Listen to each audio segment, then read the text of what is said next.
You and your family are going broke right now, and you don't even know it.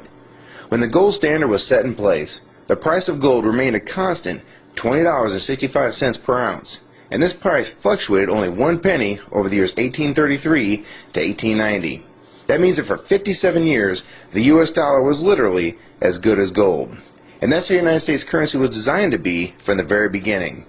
The Constitution states that our currency was meant to be only gold and silver, to prevent exactly what's happening to the US dollar right now. From the years 1891 to 1930, the price of gold per ounce was still very stable. The low was $20.58 per ounce, and the high was $21.32.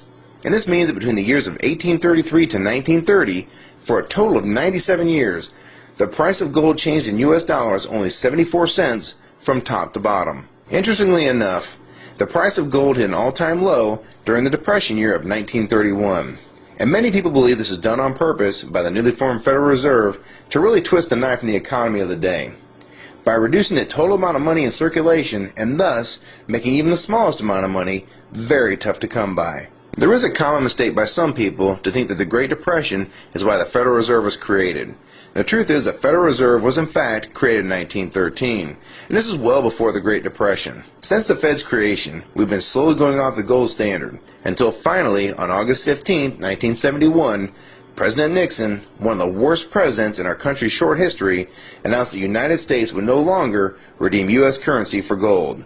And this was the final step in abandoning the gold standard. What is important is to visually see the devaluation of the US dollar since we were taken off the gold standard. Keep in mind the price of gold really doesn't go up or move, it has historical value. It is extremely consistent.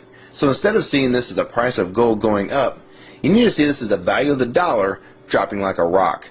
The price of gold has been flying right now. It has recently been as high as $1,030 an ounce all the way down to $870 an ounce. And what I find most interesting is if you want to buy a brand new Corvette convertible in 2008, it would cost roughly $55,000.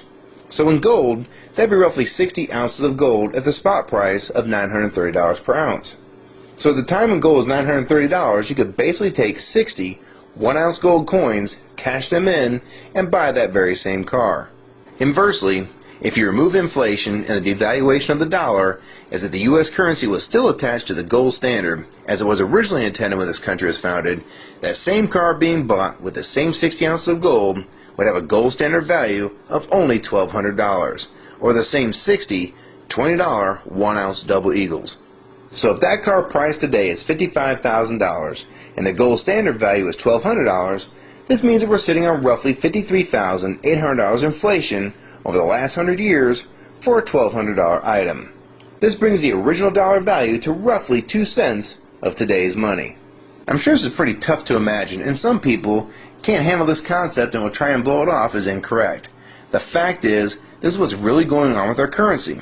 Don't believe me? Try this one. Back in 1964 and earlier, a quarter would buy you roughly a gallon of gas. This is because the quarters made in 1964 and earlier were made of 90% silver and 10% copper. So the spot price of silver being $17.20 an ounce, this makes that quarter's actual value $3.11. So you can see that same 1964 quarter will still buy you roughly a gallon of gas today. And in case you're wondering, it takes about 5.5 silver quarters to make up a full ounce of silver. This is a fact. The price of gold may fluctuate with the value of the dollar. This doesn't change the fact that precious metals such as gold and silver have maintained their value throughout time. And the only thing that changes is the value of the currencies that are not tied to gold and silver. This is what the Founding Fathers warned us about and tried to prevent from happening with the Constitution. What people need to understand is that the excess printing of the United States currency is just another tax on the American people. It takes the value of the dollars that they have and makes them worth less in the long run. Meanwhile, you're still making roughly the same amount of money, yet the prices for everything from gas to milk are going up constantly, when in fact nothing is really going up in price. It's the dollar's actual value that's been dropping and not prices going up. I can't emphasize this enough.